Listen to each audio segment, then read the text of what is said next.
Hi, Dave the Grey, and tonight we have been playing this. Dungeon Scrawlers. What did we think? Find out.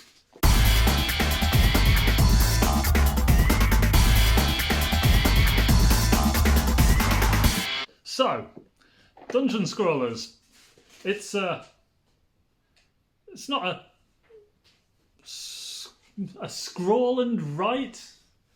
I'm not quite sure how you would describe it. Basically, you have a dungeon map and a dry white pen, and you're trying to get your guy from wherever he starts, scribbling all over the map to get to the monster in the middle before everybody else. It's crazy!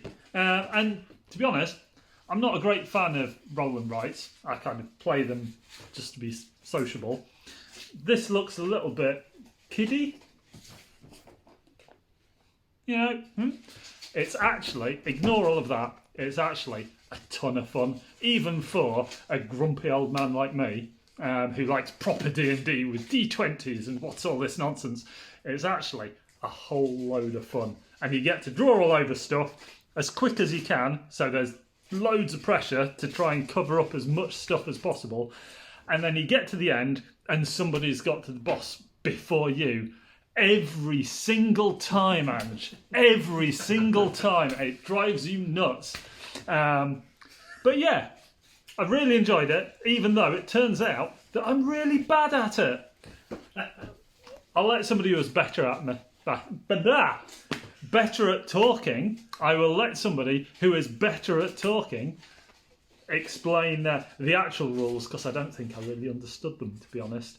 Bit too involved and technical for me, I think. But tons of fun. You can play it with a 5-year-old. You can play it with a 45-year-old. Took a couple of years off there. Loads of fun. Enjoy it. So big thanks to WizKids for sending us a copy of Dungeon Scrawlers. We loved it. I'll be honest, when I first opened the box and read the rules, I was thinking, I'm not sure. It could be, like Dave said, it could be a little bit childish, this. I'm not sure it'll go down well. I was so wrong. This was just a brilliant filler game. Perfect. Family weight, but still really fun. Basically, a game will play in about somewhere between 1.5 minutes to probably 4 at a max in terms of a round, and you play 3 rounds. So this game will be completed in probably no more than 10 minutes. There are 10 different maps. They're all double-sided. And basically, at the bottom of the map, it will give you any special rules for that map. So they sort of stage it up through the game. The first one is the most simple. By number 10, you've got a lot of different things going on. There's usually one start point, and in this map, you have to... This is a timed map, so your scroll ends in 2 minutes. So you've got this. Normally, you finish by completing one of the bad guys, but with this one, you're just going to get 4 points for each bad guy you kill, and you've got 2 minutes to finish. There are whole loads of, zoom in, there are whole loads of different bits. So these purple line things are spells, and you have to complete the spell by drawing round it to get your points. These you have to scroll in right in the number order, so 1, 2, 3, 4, 5, 6 before moving on. If you do that, you're going to get 2 points, one for each sets of 3 points you've got. There are these guys, little goblins, that if you colour those in, you're going to get a point. Treasure here, you have to go round the outside of any treasure icon. So lots of different things to do as you make your way through the maze. There are portals. There are doors, but you can't go through a door. It's a blocked passage. What you have to do is pick up a key, but you have to get the right colour key. So you've got to find the key and then get to the red door to get into where you need to get to. And there are different coloured keys, and basically it's first come first serve. So there'll be a pile of these on the table. You've got to grab them when you get there. There are also some other scoring orbs, I think these were, and these are that one where the first person, if they get there, they're going to get 5 points. The second person gets 4 points. Third gets less, and so on and so forth.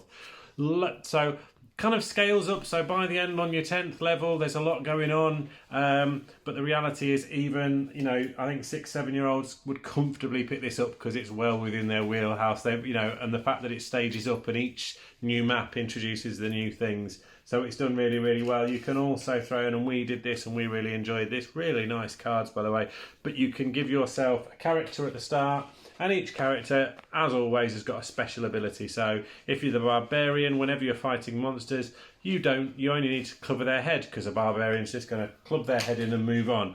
If you're the rogue, you only need to touch the treasure and you've stolen it, like any good rogue would. So each of the characters has their own little special power, which allows you to do things slightly differently and a little bit easier. It's basically a manic race game where you're scribbling as fast as you can, colouring stuff in, going around stuff, and trying to get as many points as you can. And finishing first doesn't mean you'll necessarily win, because if you've scored well on the way round, that getting the finish is only usually worth 4 extra points. So sometimes going round a lot of stuff is better than just going straight to the end. Brilliant, brilliant game. Bearded Lady here, and I absolutely love the artwork in this game. I mean, check out... Oh, that's weighty, that is. Check out the artwork on the box. Amazing. That carries through into these nice chunky cards. And then, of course, look at that. It just looks absolutely fantastic. It's really pleasing to the eye. So this is the first one that you've got to do. It tells you very nicely there what points are available for the things that you've got to do. So you scribble out the ogres, you draw lines around the treasure, you cross out the buds, and then you have to follow with the spells. Now, one thing that has not been said is that you have... Yes, a pen, that has been said. But what hasn't been said is that as soon as you place the pen on there, you can't take the pen off. So you have to go round and do everything, but keep the pen on there. There are numbers that you've got to hit, 1, 2, 3, 4, 5, 6, and then you get, you get 1 point for every 3. So what I like about this game is, and I've got to play it a few times, so when we first came to this one, for the second time, I already knew a possible route that I had done on a previous go. But I knew that route didn't score me enough points, so I was already trying to work out a better route.